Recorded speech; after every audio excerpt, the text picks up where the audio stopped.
doing today? Good. Awesome. Yes, girl, you wore that one. Okay. Okay, so how many of you are business owners today? I just want to get a gauge. Okay, most of you, if not all, right? Okay, how many of you in the first year of your business? Second year? Third year? Fourth year? Fifth year? 6+? 10 years?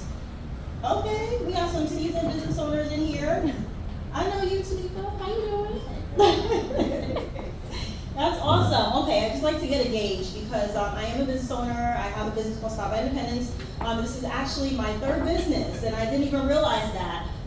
So when I was 11 years old, I was tired of being told no when I wanted to buy McDonald's. So I decided that I was going to solve the problem. So around that time, it was winter time, and I was like, how can I make some money? Like, what can I do to make myself some money? So my friend had a snow shovel. I'm like, let's go shovel it. So I actually borrowed hers. I was doing it by myself for a little while, and I was like, you know what? I can only get to what I can get to. And then after like a week, I hired her as my employee. So we were together, shoveling snow together. That's my first job. My second job, I was in college, and I saw something called like pay-per-click advertising. You guys remember that around 2001? It was like pay-per-click, and you invest this money, and if they click, then you get some money back. It was a complete scam. Lost all of it. I ran up my credit cards, maxed them out, and then I lost it all. So this is actually my third business, and my second career. So I've been in business for going on 6 years, and I've learned a lot of lessons in those 6 years that I wish I knew 6 years ago. I wish I had me 6 years ago. 6 years ago, I decided to change my life. I was in the financial services industry for 15 years, and I wasn't really happy. It was the safe job. How many of you are Caribbean American? You're first generation? Yes, okay. And I'm first generation American. My family's Jamaican and Panamanian. They tell you to get a Jamaican, okay? The Jamaicans always allow. Who's Haitian? Right here. Trinidadian. Who we got in here? Guyana. All right. I'm about to turn it up in here. Let me stick to the script. So when you're first generation American or Caribbean, they have certain expectations. Like you got to get a job that makes money. Like you're an engineer, you're a doctor, you're a nurse, you're a lawyer, you're something safe that makes you money. I was lucky. I was fortunate. My parents let me go to FIT, but I went to FIT for business. And then in the first semester, I actually got pregnant with my first son. My little one's down there. The first one is actually 14 this year. He's 14 in 2 weeks. So this is my No More Bestselling book about my journey to this point. Everybody buy my book. Thank you guys. Please buy my book. Support me. It's about my journey to this point where I have all these hopes and dreams of all the things I wanted to do. And after that happened, my first semester in FIT, I was still working a job because, I'm Jamaican, you have to have more than one thing. So I was in school and I was working full time. And I was like, let me just stick to the safe job. I got married, I had kids, I did all the things that everybody wanted me to do. And then I woke up one day and was like, what if I followed my dreams? Like, what if I did the thing that I always wanted to do? I've always been into fashion. And I started my business in 2019. So 6 months later, I was divorced. It's also in the book. It's very juicy. Read it. Then the pandemic happened, and I went through a lot of ups and downs in my business. I'll talk about style in a second, but a lot of ups and downs of things that I wish that I knew. I've invested in mentors and business coaches and all kinds of workshops and online courses and things that I wish I knew weren't helpful. And I found my stride. So within the past, I want to say 2 years, that's when things started picking up. I wrote my book, it was the #1 best-selling book. I produced a show earlier for New York Fashion Week. I creative directed the show, lead stylist on the show, I produced the show, and things started picking up for me, and that's when I became full-time. So a full-time employee really starts to see all the angles. Someone was talking about personal assistant or executive assistant earlier, virtual assistant. So I hired my first virtual assistant a few months ago, and it really allowed me to see different things in my business that I didn't see because I was not focused on the admin work. I wasn't focused on all the administrative stuff.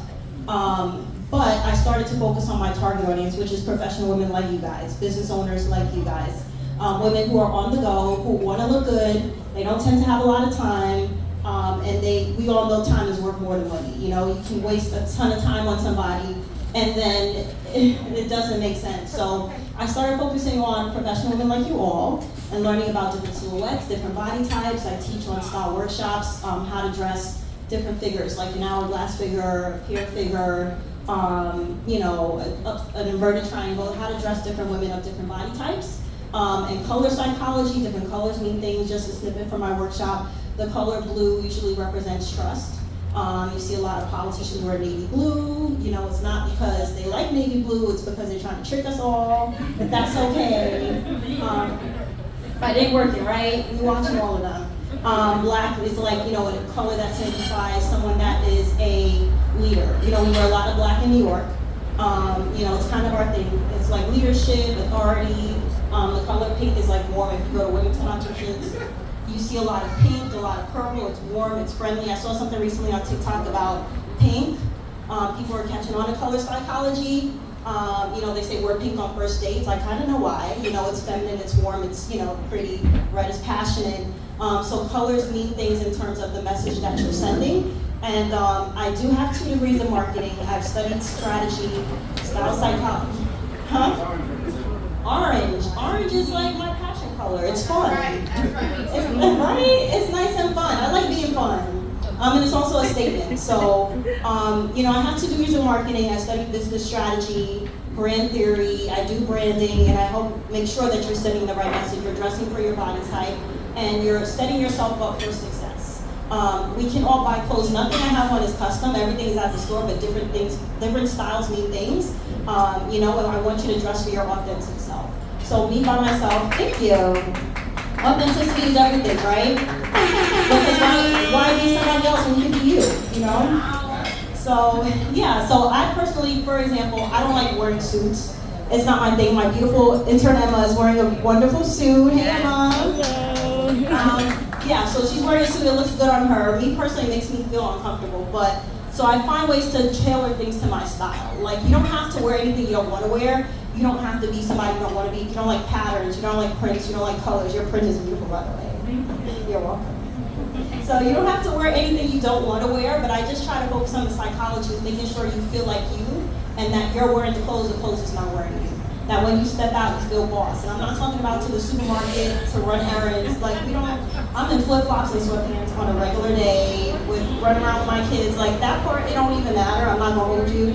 It doesn't matter. But when you show up to like your networking events, when you show up to your business meetings, when you show up to your conferences, when you're trying to, get to that client and win them over, like, it matters how you can appear. It matters the colors you wear, the way the clothes fit on you, having a tailored look. I do focus on a lot of those things. So if you all are interested, I am offering today only, and it's tomorrow. Ask Me Anything session is $49. Normally it's $479, and just for reference, my style consultations are for $249. So today only, you get to talk to me and ask me all the questions that I know with regard to, how to style for your body type, what colors you should wear, what you got coming up. If you have a couple events coming up, you're like, I don't know what I should wear, let's do it, let's get into it. Whatever we can cover now, we'll cover it in an hour. I also answer business questions. As I mentioned, I invested a lot of money in coaches and courses and all this other nonsense, and I've wasted thousands of dollars over the course of my time. And I can tell you what I know. I can tell you how to avoid that. Who in here has a marketing strategy for their business? Yes? That's a lot less than the business owner hands I saw. Okay, I do have 2 degrees in marketing. So how many of you are good with social media? Okay, that's even less. Who's good with social media? What platforms are you all on? To Instagram? Any hands for Instagram? Okay. Personal or business? Both. Both? Okay. LinkedIn? Yeah. LinkedIn? Okay. TikTok? Yeah. YouTube? Yeah. Okay. That's something, but it's a lot less than the business owner's hands that I saw earlier. So we need to develop some strategies for y'all. So can I just get a gauge on like the industries we have in here? Who's in beauty and fashion? Okay, finance? Right here. Okay. What else we got in here? Who owns their own like catering business? Pioneer podcast. What's that? Event planning. Okay. Who else is in here? Construction. Construction. Podcasting. Podcasting. Okay. Tourism. Tourism. Okay. You definitely need to be on social media. We need to develop that strategy. You ready in? Perfect. That's what I love to see. Who else we got in here? Any doctors, nurses, healthcare professionals? Good. Beautiful. Yes. Okay. So we definitely need to develop strategies. If you're a dentist, if you're a doctor, any type of professional, we can find ways to make your content fun and engaging and create a long-term strategy so you don't get burnt out. That's one of the things that I face, and I can tell you most of my income is directly tied to social media. You know, I get out, I do a lot of events, but you know, we meet people the first time, they're like, okay, I like you, and then they go back to your social media, they go back to your website, you know, they maybe join your mailing list to see what you're about. You know, it has to be consistent. The branding has to be consistent all across the board, and I can absolutely help you with that in an hour. I can give you more strategies that I got 6 years ago when I just started, even in the past, like, a couple years. You know, I've learned and grown, I've learned a lot of things that I didn't know before, and I can absolutely help you if you haven't gotten started. I can help you get your feet on the ground. So I appreciate you. Thank you, Beth. Thank you all. Thank you, Brenda. And yes, as Brenda said, first impressions do make lasting